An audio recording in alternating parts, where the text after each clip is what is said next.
Hi, everybody. Welcome to the Faith Communities Going Solar webinar. My name is Danielle, and I'm the marketing manager here at CollectiveSun. And I'm excited to join you on an informative webinar on how to get solar as a reality for your congregation. We're going to talk about all sorts of great things with a bunch of cool people, and we're going to get it started. So I'd like to introduce to you a few people, but right now I'm going to introduce you to Nicole. She's the director of sales here at CollectiveSun, and with 25 years of sales management and contract administration fulfillment, she's helped over 200 nonprofits and congregations go solar. It's been amazing to be a partner with her, and I'm excited for her to share some good information today. So how are you doing, Nicole? I'm fantastic. Hi, Danielle. Thanks for asking, by the way, and thanks for kicking us off today and for that very kind introduction. Hello, everyone. Before we get to the main topic of conversation, I do want to remind everyone that this webinar is for educational purposes only and does not constitute legal or tax advice. In today's webinar, we will hear from our friends and colleagues at Interfaith Solar Campaign, who will share the story of their work, their passionate pursuit of solar for faith communities, and you'll learn how you can be part of this climate movement. We'll discuss common obstacles to going solar and how to overcome them.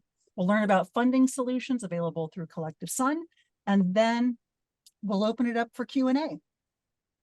All right, as we get started, it is my sincere pleasure to introduce John Pitney. John oversees outreach efforts to faith communities for Interfaith Solar Campaign. As a retired United Methodist minister, he has spent numerous years as an educator and advocate for climate justice.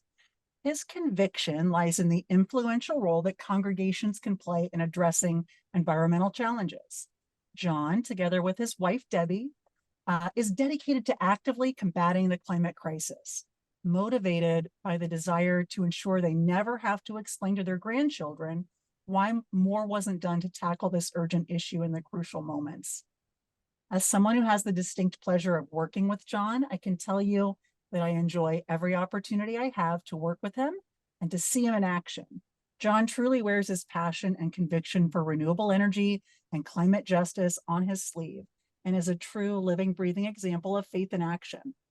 Now, today's conversation is a serious one, so you may not get a chance to see it, but I have to tell you all that this man has a stellar sense of humor, which, by the way, tends to keep all of us on our toes. So on that note, hopefully having made John blush just a little bit, without further ado, John Pitney, would you be so kind as to kick off today's conversation on faith communities going solar together? Thanks, Nicole. I am so blushing.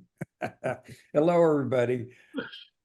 My name is John Pitney. I'm a retired United Methodist minister from Oregon, and with our friend Lou Stagnito, co-coordinator of what we call the Interfaith Solar Campaign.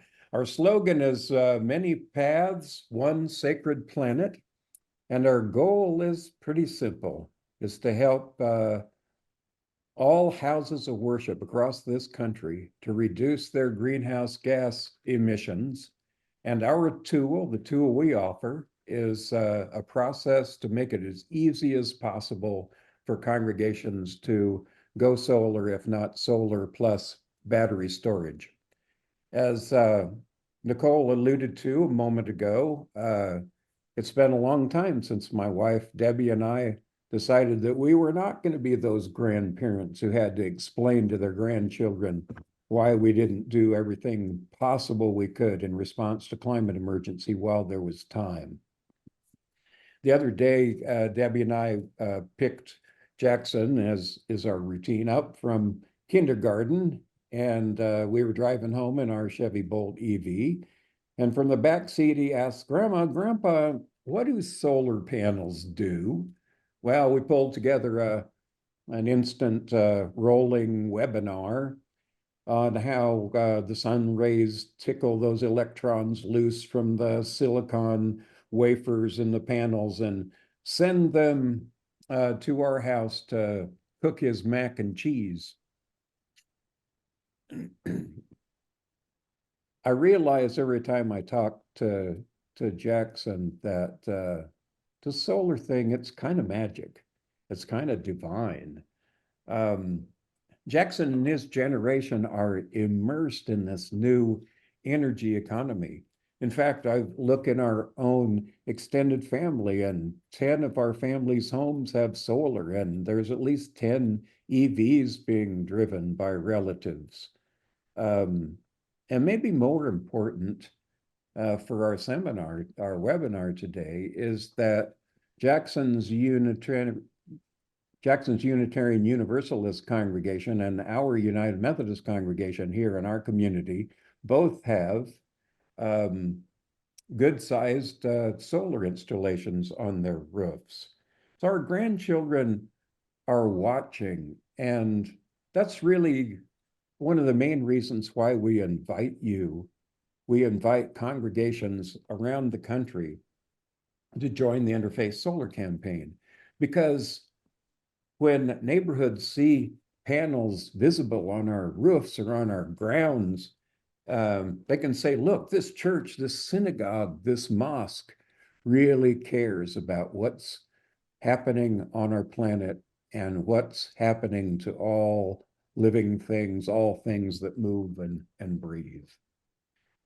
The climate emergency isn't all bad news. It's grim for sure. But we really believe that this may be humanity's greatest opportunity ever to rise up together and become the humanity we were created in God's image to be. Every once in a while, somebody comes to me and asks, so why do you do this? What can one person really do? The answer to that question always is stop being one person. And for us in the webinar today as faith communities, stop being one church. That's what we're here for, and we're glad to be with you today. I'm going to pass this off now to Lou Stagnito, co-coordinator of the Interfaith Solar Campaign with me. Lou spent 20 years in healthcare industry and retired a little while ago because he really wanted to spend more full time on responding to what's happening on our earth. So Lou, it's always a pleasure to work with you, and take it from here. Well, great. Thank you, John, and thank you, Nicole, for those introductions. Yes, I am Lou Stagnito, and we are the Interfaith Solar Campaign. We're really happy that you all are here today to hear about how you can take tangible action to mitigate the worst effects of climate change.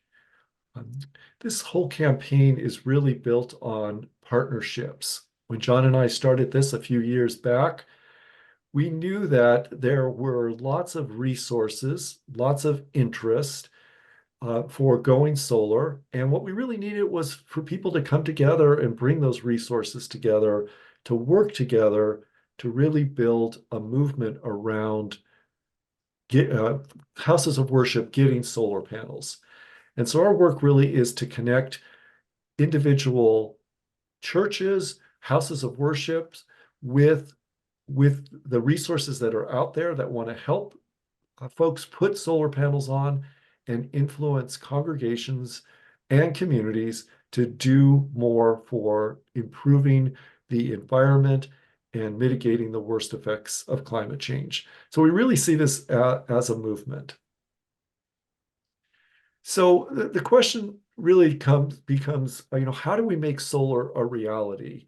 I'd like to joke about this, that we don't have yet the opportunity to get on our computers, get onto Amazon, order some solar panels to be flown in on a drone, put up on our roofs, and calling it good. Unfortunately, that's the way much of life is today, but that's not how it works with solar. And so what we have found in our work with congregations around the country is that there are a number of obstacles that come up and that stop people from going forward on this.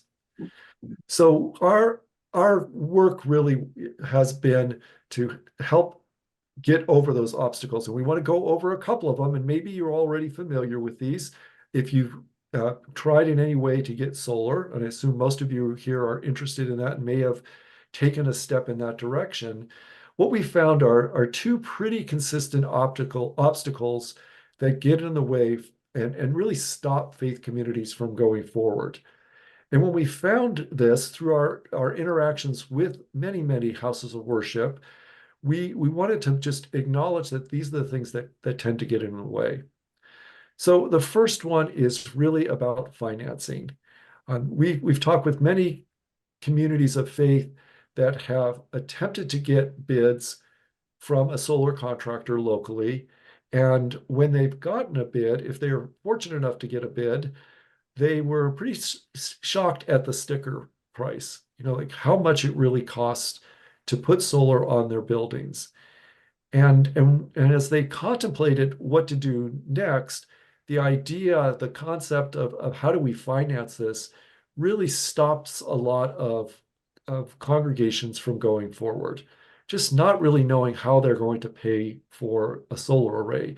So though the spirit is there, the desire is there, the reality quickly bumps up to the sticker price for a solar array. And that, in many cases, has stopped a congregation from even considering it further. What we find is a handful of people in these congregations who have put solar panels on their own homes come to church on Sunday morning or Saturday or whatever their gathering time is, and think about that beautiful roof that they have where solar could be powering their electricity. But they get stopped here when they find out how much it really costs. So that's one of the biggest problems that are obstacles that we've encountered. The next one that we see is really, how do we go about doing this? Getting solar on a building is a pretty heavy lift. There's a lot of folks involved beyond just the financing piece, really knowing, is our building sufficiently oriented to the sun? Do we have enough life in our roof? How do we pull the funds together? Who can we get to help us? There's those really tangible obstacles that get in the way, and the lack of really knowing how to go get through those, or having the people power within your own congregation or community to make that happen, again, is another obstacle that has stopped a lot of these congregations from going forward. So as we identified that, we really worked, we found our mission to be, how do we help these folks who want to do the right thing, who want to get solar, who want to be good stewards of the earth, who want to show their community that they walk their talk? How do we get them over these couple of obstacles? Along the way, what we have found is that there are over 2,500 houses of worship in the United States that have actually made it work. So it does work, and you can make it work. Having some guidance, having some hand-holding, having some advisement can help you get there. And so what we intend to do during this workshop is to talk to you about some of the things that you need to consider as you decide to go forward with this. How do you really make it work for yourself? So let's look at some of those. The first one that we're going to talk to you about is evaluating your roof. Can we go to the next slide, please? Yes, there we go. So do you have a good roof? Now, good is subjective. What we really mean here is, does the roof have sufficient life in it to host those solar panels? We work with congregations and contractors to put solar panels on that are warranted from 25 to 30 years of life. And so that means when you go solar, you will be generating electricity for that amount of time and probably longer. So it's really critical that your roof has enough life to host those panels, because the last thing we want to do is have you put panels up on a roof that needs to be replaced in, let's say, 10 years. And then that would require taking those panels off and re-roofing and then putting those panels back on, that's an expense that you probably don't want. The electrician probably does, but that's not an expense that you want. So we want to make sure that your roof has sufficient life on it in order to really qualify for getting solar panels. So it's the first thing to think about. The next thing is, do you have part of your roof, a sufficient part of your roof that faces the south or the west? That is, of course, because that's where you're going to get the most solar radiation, the most solar exposure. And so we need to know if that roof, you need to find out if your roof is facing in those directions in order to maximize the efficiency of those solar panels. So those are the two basic things that you want to evaluate as you think about going solar. Then you need to think about, well, maybe our roof isn't facing south, but we have this big, beautiful tree that provides wonderful shade in the summertime, keeps us cool, but blocks much of the sun. And so if that is the situation, your roof probably won't qualify for solar. We're not into telling people to cut their trees down because trees obviously are part of the solution here. Sometimes we can find congregations that will prune their trees so that they're not blocking the sun. But you want to make sure that your congregation, your buildings that you want to put solar on, doesn't have shade that's going to block the solar radiation. And then the next thing we really encourage folks to do is not to go it alone. You know, John said earlier, stop being one person. And although we love leadership and we know that we need leaders to step up, we really encourage groups and congregations to find a team. Now, what we have found in our work is that there are teams of people who are generally coming together to focus on environmental justice. And they have committees already that are talking about this. In fact, some of our first congregations that did this had a team of people who, after a few years of looking at each other, complaining about the problem, complaining that nobody was doing anything, they really looked at themselves in the mirror and said, you know what, we're not doing anything except talking about this. And they established teams to really work on bringing more of their congregants together to understand what this particular tangible option would be. And together they were able to work on getting all the players that needed to come together to bring an agreement around going forward. Generally, we ask folks to look at the people who are responsible for finance. On maybe you have a board of trustees that has someone in charge of finance. There are oftentimes people who are in charge of the building and understand the age of the roof and your electrical system.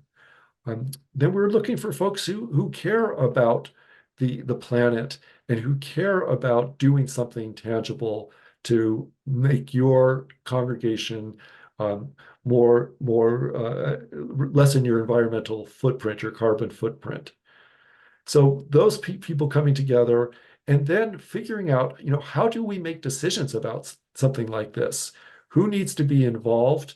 And establishing a process for how you, as a group of people who care about the environment, who care about what's going on the planet, how do you come together and make a decision? You know, make a decision about how you're going to decide to do this.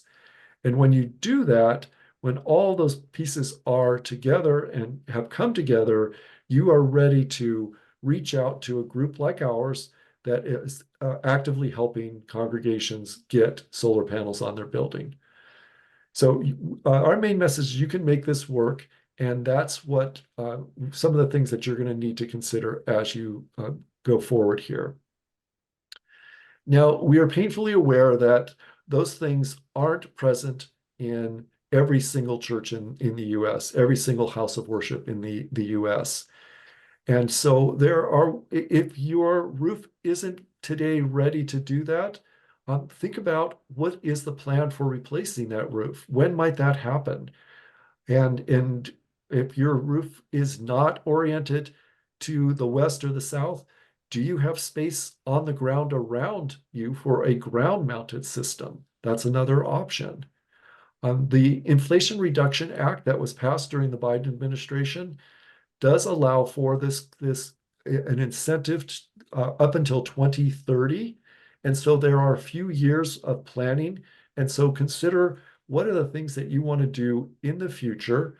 And is there room, even a couple of years down the road, for your congregation to come together and do this? And finally, if it really won't work for your buildings, for whatever reason, we really encourage you to support this Interfaith Solar Campaign movement. There, you can click on this link that you will get in these slides when we send them out afterwards, and you can make a financial donation to this campaign, and that financial donation will help other churches that need that help to go solar. So that's another way that you can help build this movement, join this movement, and be part of it. So I'm going to just take a moment to summarize how you might get started if you looked at all of what I've just told you and you feel like your house of worship could work for solar. The first thing we are going to encourage you to do is to go to the Interfaith Solar Campaign website. That is accessible through this link that's highlighted on the screen. Again, you'll be getting these slides. You can click on that link and you can get to our website. And there we have a button that says go solar, go solar now. And we have an intake form. It's a pretty simple intake form that asks for your basic information. And it'll also ask you to tell us how old your roof is. And when you complete that form, there's a button on that form to schedule an appointment with us. And John and I will get on the phone with you on a Zoom call wherever you are. We will then talk to you about your intake form and the viability based on what you've told us of going solar. We'll take a look at your church from the Google Maps application. Together we'll look at it and talk about where those panels might live. And we will walk you through the process that you will need to go forward. Generally, when we get to that point, what we need to get from you is any information about your roof. Oftentimes, there's a warranty for how many years of life that roof has on it. And most importantly, we will help you get your energy electricity usage that you've been using today and in the past 12 months. That is critical for us to have that information in order to take the next steps of determining how many panels your building might need and how much of your electricity could be covered by solar. We always aim for 100%. Again, depending on the size of your roof and the space that's available, we can make a determination of how many panels will be needed and how much a system will cost. And so from there, when we get that information from you, we are partnered with CollectiveSun. They will generate for you a design that basically shows you where those panels would live and how much of your electricity would be covered by solar. And they will generate for you a proposal for a lease option that Nicole's going to be talking to you about next. And then you'll be able to determine, is this affordable? And Nicole will tell you that our goal is to make you, when you get your panels on your building, that you are paying the same that you're paying for electricity now or less through a lease option with as little upfront as possible. Next slide, please. Okay, John, I'd like to pass this over to you to talk about telling the story, because this is a really critical part of our work together. So John, it's back to you. Thanks, Lou. Yeah, folks, this is not a sales pitch this morning. It's really an invitation to all of us to join a larger story and help us tell the story, because we really believe that people of faith are working in society to help create a new thing that's happening, and we can be a part of it. The other day, we were contacted by the property manager for a Covenant church, and he had gone to the website and put in his information and scheduled an appointment, and we were on Zoom face to face with him, and we talked about all the possibilities, what he was hoping to, and what their congregation was dreaming. And later in the conversation, he said, "Well, I decided to call you because, you know, every day on my way to work, I pass by this Morningside United Methodist Church, and they have solar panels on their roof. So I found I knew somebody in the congregation, and they connected us with you." I mean, we hear that story over and over and over again. Another church that, as we were talking to them about the possibility of solar really early in the process, they said, "You know, we live on the outskirts of a small community. It tends to be a little conservative and maybe sort of anti things like solar, and we want to get these panels on their roof so people can see them when they drive by, and they really get a sense, you know, in one glance at what we believe in." So it's all about this. It's all about this ripple effect. And what we are really trying to do is we want to get way beyond working with one congregation at a time. So we are building partnerships with United Methodist conferences all over the country, and networks of synagogues, and, you know, Lutheran synods and Presbyterian presbyteries. And so we're working together. We're getting communities. We're building a larger community, and that's what we want to continue to see happening. And you can help us. So I'm going to pass this on to Nicole, and I don't have anything to say to make her blush this morning. So Nicole is Director of Sales for CollectiveSun. So you got it now, Nicole. Thank you, John and Lou. I really appreciate everything you've shared so far. And thanks, John, for that very wonderful introduction. Hi, everybody. It is such a pleasure to just be here joining in this conversation about the journey to solar for communities of faith.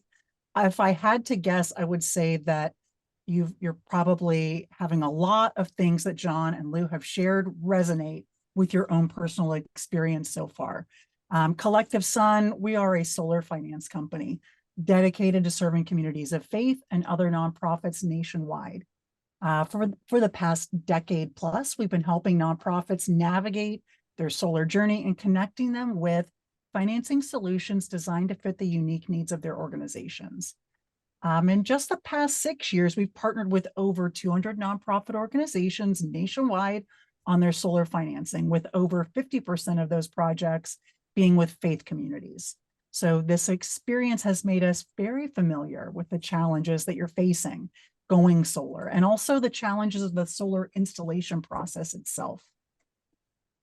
Solar for nonprofits, you know, even though we are a finance company, this is actually our passion. This is what we're here for, ensuring that congregations and other nonprofits operate sustainably, both fiscally and environmentally. It's actually fundamental to who we are as an organization. So we believe that when organizations are able to tap the power of solar energy, it frees them up to focus on the things that they do best and the things that their communities count on, providing essential programs and services within their communities. So, you know, we've been quite fortunate to partner with groups that are like-minded and also recognize the value of aligning oneself with others on a similar path, to collaborate wherever there's an opportunity to do more good together. That's kind of what we're all about, CollectiveSun and Interfaith Solar Campaign.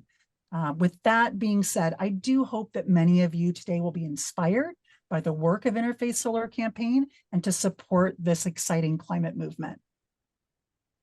All right, Lou talked about what the process of getting started with solar looks like for congregations. And while I show off this map of CollectiveSun's projects across the country, I just want to recap a few of them, highlights. I feel like we can't say some of these things enough. Um, you know, first of all, wherever you're located in the country, this kind of process of evaluating solar mechanics, exploring financing, it's really going to look similar regardless of where you are in the country. But just to recap those few points that I think are at the top of the list, knowing your roof. So if the solar system is going to go on your roof, you need to know the age of that roof. You can work with other folks within your congregation to figure that out. But if you consider, again, just repeating what Lou's already put out there, this solar system is going to live on your roof. If you're planning a rooftop installation, it's going to be up there for no less than 20 years, more likely 30 plus. So if needed, make a plan for your roof repair or replacement before a rooftop solar installation. If you don't have to think about the roof repair, you're already moving forward to kind of your checklist before you reach out to Interfaith Solar Campaign, gather your electric bills, or you may be asked to provide authorization electronically. So probably the same person within your congregation that has access to those electric bills would also have access to the information you would need to provide an authorization electronically, which is just going to be the username and password for your utility company online account. And then the third and final thing I will mention is future planning. Is the congregation planning to add new programs? Maybe you're going to add a daycare, and that might impact your electricity usage. Or maybe you're planning to retrofit gas appliances. You want to have kind of talk to everybody in the congregation that might be part of those types of planning committees and be aware that changes like that are in the near future for your congregation. It's really helpful when you're thinking about sizing a solar system. But once you've armed yourself with information, again, the first step on that short checklist that Lou shared is to reach out to Interfaith Solar Campaign and connect with them to start your solar journey. All right, the most important item on everyone's solar to-do list is identifying resources and partners. This is a pivotal step in the solar journey, and I'll go as far as saying it is the key to success, in my opinion, because we don't have to do things alone in this world, and that includes exploring solar. We will share this collection of links in our webinar recap. I think that's been mentioned a couple times, but just so everyone's aware, all of this information, the slide deck, the recording of the webinar, it's going to go out to you. You'll probably see that Friday if all things go as planned. But these links can be really helpful for you. So if your congregation is looking for information on direct pay and bonus adder opportunities available under the Inflation Reduction Act, there's a link here where you can go to the CollectiveSun free courses on HeatSpring. This will allow you to choose courses that are important to you or of interest to you. So if you're not interested in the energy community bonus adder, we're not going to force you to listen to that webinar. You can choose the course based on what's of interest and really, make sure that you have all the information that you need to be successful exploring all of these things. And now I think probably the most fun part is just talking about solutions. So the solution we're focusing on today is the CollectiveSun Solar Lease. For anybody that's not familiar with a solar lease, this is where a third party, in this case, CollectiveSun Foundation, our nonprofit, owns and operates a solar system that's installed on your property. So we own the equipment, and then your congregation owns the energy that's generated by the solar system. That means you benefit from the savings from going solar. Internally, we call the lease the easy button solution for a reason. So we secure affordable financing and make sure the project is built properly. We don't get paid until the project is generating energy for your house of worship.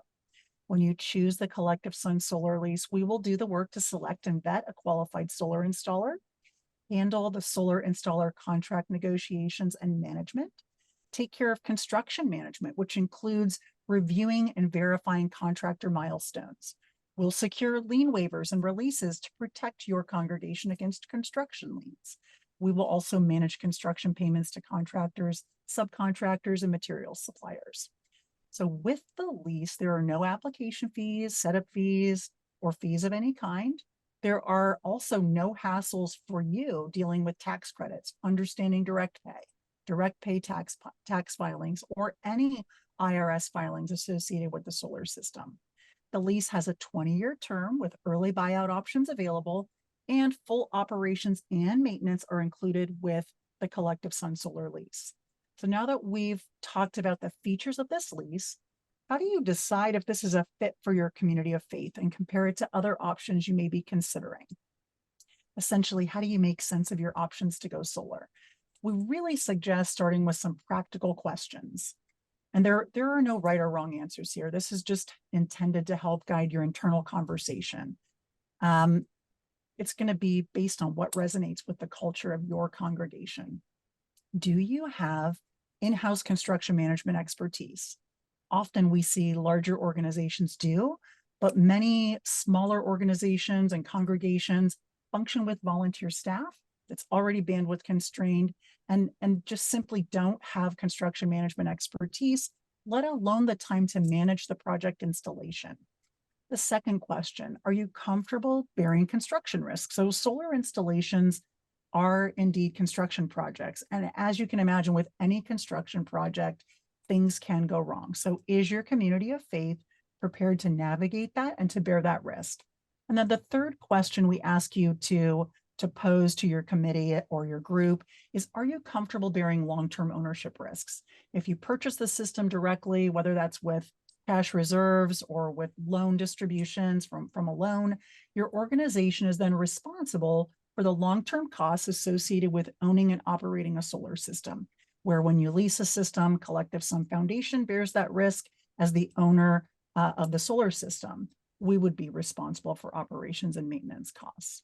So there are, of course, additional considerations when you're comparing a direct purchase with the leasing of a solar system.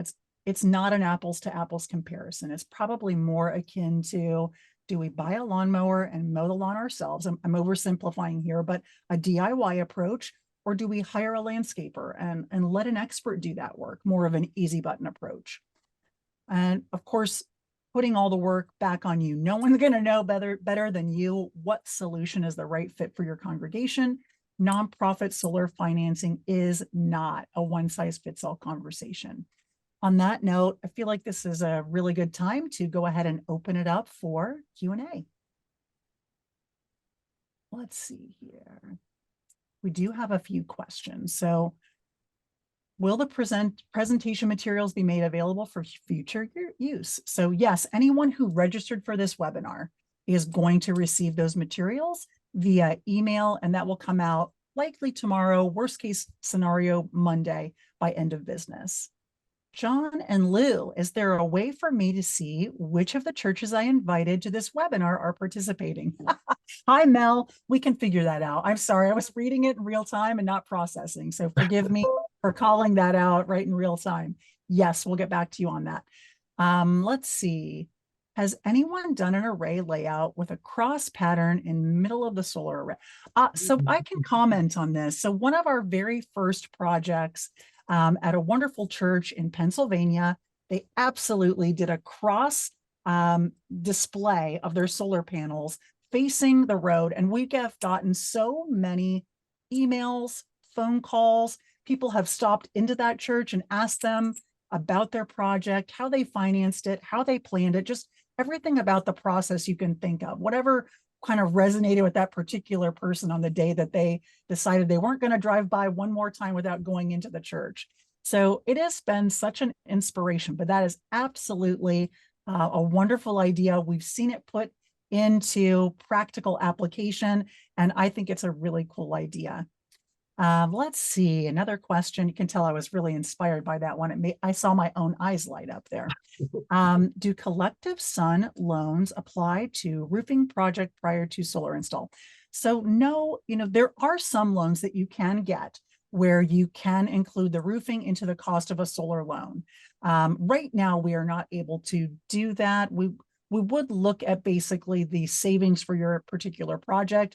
If we were able to accommodate it based on the savings of your system, this is probably going to require a conversation to directly discuss this, but there are certainly scenarios where we could include the roofing costs. I know that was confusing. Generally speaking, your average solar system doesn't have enough utility avoided costs or savings built in to the proposal that we could include the cost. So you may need to look at either a capital campaign to raise the funds for the roof repair, or looking at a different type of loan to fund that roof repair, like a PACE loan. Those are all the questions. Oh wait, there are there's more popped up. That was fast. Let's see. That's the same question. We are a school chartered by our Episcopalian diocese, but not tied to any specific church. Are we still eligible for consideration? Yes, absolutely, Randy. Please do reach out. We would love to talk to you. Is a ground mount very different from rooftop? I mean, there are differences to, obviously, it's really about the placement of the system. And then anything on the ground needs to be protected. So that's really the difference. I mean, you're still going to use the same solar panels, a different type of placement, obviously. But generally speaking, you're going to start with a proposal. We're going to generate a proposal, and we're going to look at that pricing and look at the savings that would be generated from that. What is the typical cost of leases? I wish that were a simple question to answer, but there are a lot of things that go into the cost of a lease for any particular congregation. And it includes the cost of energy in your region and the cost to install systems in your region. So the best way to do this is to just start out with the campaign, work through the process. Once we have a proposal generated, we can speak more specifically to the cost, because the cost varies all around the country, just depending on those couple of factors that I mentioned and your specific installation requirements. Do you require, or yes? Nicole, maybe just talk about our goal of being cash flow positive also from. I mean, we absolutely, that is a goal, but as far as a typical cost for a lease, there isn't a typical cost. We absolutely want to have congregations moving forward with a lease product that has them at least on level playing field. In other words, not paying more after going solar than they did before they went solar. So we want you to, that's what we call cash flow positive from day one. Then what you see is the cost for energy with the electric company is going to go up every year. It's not going to go down. So the savings increase over time. So while it might just be kind of break even in that first year, each year after that, those savings are going to be exponential. All right. Do you require or recommend the facility is energy efficient, airtight, modern HVAC, etc., before adding solar? Lou, do you want to take that one? Yeah, I mean, what we find is that we shine a light on some of the problems that faith communities have with their buildings. And we oftentimes talk to folks about replacing a gas furnace with a heat pump prior to going solar. That's a consideration. We don't necessarily have a recommendation, but we like to say we don't want to put lipstick on a pig. We don't want to put a big solar array on your roof, knowing that you're going to have a furnace that has a year of life and is going to end up costing you a bunch to replace it. Also, when you decide to go with a heat pump, which is something we definitely want to see communities of faith do, it's going to increase your electricity cost, and it gives us a better idea of how much solar is needed on your rooftop. So we oftentimes ask folks, look at the conservation measures that you can take first. And again, because the Inflation Reduction Act does go to 2030, you can plan to put solar on your building maybe a couple, 3, 4, 5 years down the road. We're still going to be here asking you to do that. Take care of those things first and know that we'll be here to help you when you're ready. Perfect. And it helps maximize the potential savings from that renewable energy from that solar system. All right. So can a congregation in any state be handled through us? Good question. So that is a great question. And Interfaith Solar Campaign and CollectiveSun both work nationwide. When it comes to funding a solar system with a lease, there are a handful of states that don't permit leases. So, you know, when you reach out, we can let you know if that is a scenario in your state. You can also determine this through a pretty basic Google search. You can either go to your utilities website and look to see if something called third-party ownership is permitted, or you can reach out and we can answer that question for you. All right, another person would like to know if there's a charge or fee to have the solar representative come out to look at the church facility to then provide a proposal. So there are no fees. You know, the initial proposal is done remotely. So once there is a feasibility analysis around this, so an initial design is prepared, initial pricing is prepared so that we can provide you with a lease proposal. Boy, that was a lot of P's. Did anybody else pick up on that? But once that is done and there is an indication that you want to move forward, then we move forward. Then that installer comes out and does a site visit and looks at some additional things. So, but at no point is there a fee for them to do that. Yeah.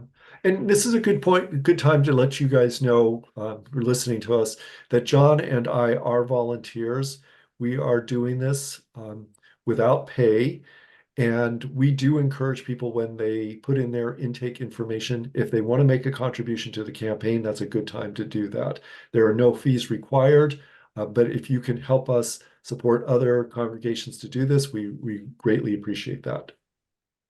Yeah, it's part of, for us, it's included in that as part of telling the story. We want congregations who already have solar and congregations who will have solar in the future to be able to put up a sign, you know, that people can see, and, you know, as well as promoting out on your website and so on. But so we're anticipating some minimal fees in the future to do things like helping people afford signage to get the message out.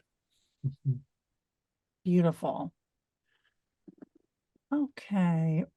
So for the person that was asking for email addresses, those are going to be in the slide deck, and you'll receive those in the follow-up that goes out hopefully tomorrow by end of day. Worst case scenario, those will go out Monday. So you can find everybody's email address in the slide deck. Let's see. It looks like there's a testimonial here. Lou, I'm going to read it and just there's one right before that about what happened if the house of worship closes. Yeah, we're gonna skip over that, and so that person, we can address that. It's not, there are things that can be addressed, so it's not, obviously we would love to see that your house of worship is going to still be here beyond the 30+ years of life in that solar system. Also, you know, that's great, especially if you're engaged in a long-term lease. But we can share those in a conversation outside of this particular setting. All right, I'm moving on to this testimonial because I think it's important. So Lou was absolutely fantastic and essential as our solar guide through the utility grant and installation process at St. Michael's in Portland. If you want to visit with a congregation that has done this, they're happy to host. That's fantastic. Yeah. So hats off, Lou. Round of applause, as they say. And I just want to say that St. Michael's was an inspiration for me to connect with John and to expand this. John talked about the ripple effect, and the work that they did there to make this happen early on really provided the inspiration for me to say this can be replicated in many places throughout the country. And if we are going to mitigate the worst effects of climate change, it's going to take people who have the moral leadership, who have influence among their congregants and their community, really stepping up. And this has been a wonderful opportunity for churches like St. Michael's to be a leader. And that's what we really encourage you all to do, is be leaders around this. Fantastic. And thank you so much for sharing that. It was really, really thoughtful to take time to put that positive message in the chat. And I think we all appreciate that. Let's see. can we use US made modules to get the 40% ITC? So that's a great question. And I will just say, remember, this is for educational purposes only, but right now that we're on a trajectory to see that domestic content bonus adder come to fruition. Currently, that's more aspirational than factual or actual. So, but to the point, congregations monetizing direct pay, and please go check out the free courses, the modules where you can look at the domestic content adder, you can look at energy community, low income community, or just direct pay if that's what your focus is. But if you're eligible to apply for direct pay and you can substantiate the domestic content bonus adder, the equipment being used, then yes, congregations can absolutely still take advantage of those bonus adders, including domestic content. Mhm. We have a customer that wants to keep their direct pay money. So the lease option or a 10-year loan does not work for the mega church that wants to keep their direct pay money. Correct. If so, the tax benefits are retained by the party that owns the equipment. That's how that works. So in a lease, CollectiveSun Foundation is responsible for monetizing those tax benefits. If you want to keep your tax benefits, you need to either pay with a solar loan or cash reserves. Do I know of a loan that's 20 years long? I mean, you're going to have to, PACE loans. You can look, I would say that is one option. But other than that, I would say look for congregational lending programs. Look at, that would be within that church's denomination. And then just look for lenders, I would say local lenders like CDFIs would be a good place to start. Mhm. We also know that in our region, there is the Faith Foundation that does loans for roofs. And they're very happy to make that happen. And so whatever region you're in, look for options that might provide that kind of loan within your congregational system, through your denominational system, I should say. Perfect. All the denominational networks that we've worked with have their own internal sources of funding. So, regional faith lending institutions, funds within their conference or presbytery. So that becomes one of the great advantages to us of working with larger systems, because we can help individual congregations find out where those are, because sometimes they're kind of invisible. Mhm. Yeah. Yeah, we're getting close to the end, so let's keep going. We sure are.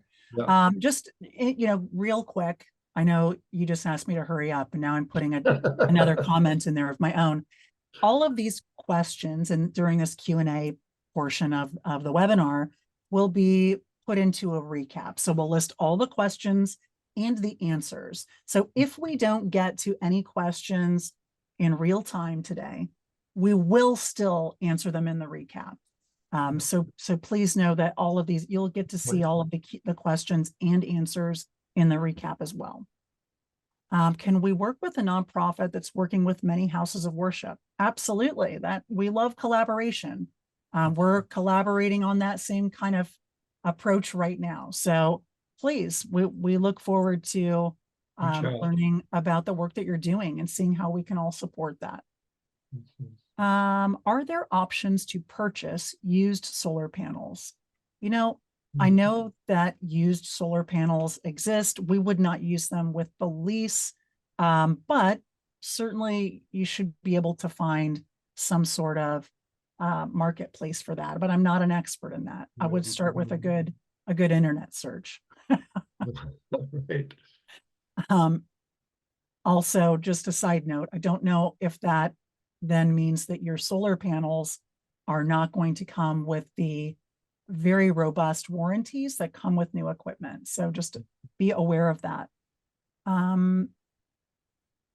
Just wanted to confirm, once a system is installed and has been working for, say, 6 months, the power to the facility will still work, especially during power outages. So couple of things, so that you know, a solar system by itself, a solar system that doesn't have battery storage is not going to keep power running to your facility in the event of a power outage. You have to have a battery storage system for that. So, Lou, John, you want to add anything on that front? Well, I think just go ahead, John. Well, I think you're substantially correct, Nicole. I think my experience with home systems anyway is that in case of a power outage, you can receive a small amount of power from your solar panels independently, you know, to keep a freezer running or something like that without batteries. Excellent. Yeah, Excellent. and I'll just say that a lot of the congregations we talk to are interested in putting batteries on their attached to their solar installation as a way of being a resiliency center for congregants and community members when there are power outages. It's a much longer conversation, but again, if you reach out to us, we're willing to sit down and talk to you more about that. Perfect. I just want to recap real quickly. So there are some requests in the chat for us to reach out with contact information. I really strongly encourage you to reach out through the methods that we've indicated during this presentation. It helps us keep things organized and helps us ensure that, you know, everybody gets a contact in a timely manner. So please note that, you know, you can go directly to Interfaith Solar Campaign and select Get Started with Solar. Yes, we'll get back to you for sure. Let's see. We've got a couple more minutes. Could your team help communities to get microgrids for community solar? Scott, we can help with that.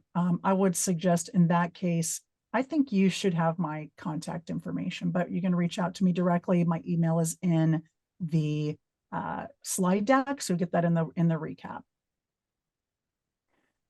Okay. Do you want to address this about no installations showing on your map in Oregon? Do you want to address that? Yeah, I just want to say we are documenting those faith communities that already have solar. If you go to our website and look under Be a Solar Champion, we are in the process of calling up those existing ones. They don't show up on CollectiveSun's map because to date we have not been able to get one yet with CollectiveSun. But John and I, we have several congregations in Oregon that will show up on our directory, and you can take a look at those. Got another one today that showed up a synagogue, and we're going to put their pictures up and a little bit about their story, so you'll start to see more showing up in Oregon. Excellent. There's something like 35 communities of faith that we know of for sure in the state of Oregon that have solar. Mm-hmm. Perfect. All right. At this time, I'm going to go ahead and talk about next steps. I think we've said this a few times, but worth repeating. If you are ready to get started with solar, the next step is to reach out to Interfaith Solar Campaign. You can do so by clicking the link on the slide deck when we send the webinar recap out. If you're too excited and inspired to wait, you can go to interfaithsolar.org, click Get Started with Solar, and choose Sign Up. And I encourage everyone, again, they do not pay me, by the way. I encourage everyone who made time to join us for this presentation to stop being one person, as John has inspired us to do today. Go to Interfaith Solar Campaign website today and be part of the movement. If you've already got solar, still be part of the movement. Help other people see how you can work with the campaign to perhaps you have some skills that would make you a fantastic volunteer. That's also a way to help. Your effort and being a volunteer, potentially, your time is a valuable commodity, so it would be much appreciated. And I would say as a closing note, thank you so much to everyone for joining us. Thank you, Danielle, for putting together, of course, a beautiful slide deck and keeping us organized. Thanks, John and Lou. Everybody have a fantastic Thursday.